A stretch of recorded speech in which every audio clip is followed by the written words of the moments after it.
Hi! In front of me is Nokia C32, and today I would like to show you how you can disable Google Passwords Autofill.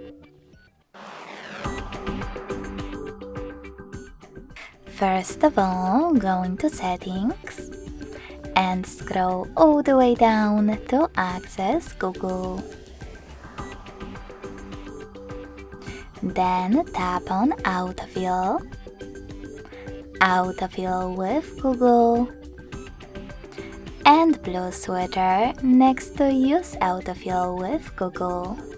So when I click, as you can see, Google Autofill is off, but you can always switch it back on by tapping on the same, now gray sweater next to it. Thanks so much for watching. If you enjoyed this video, don't forget to leave a like, comment, and subscribe. Bye!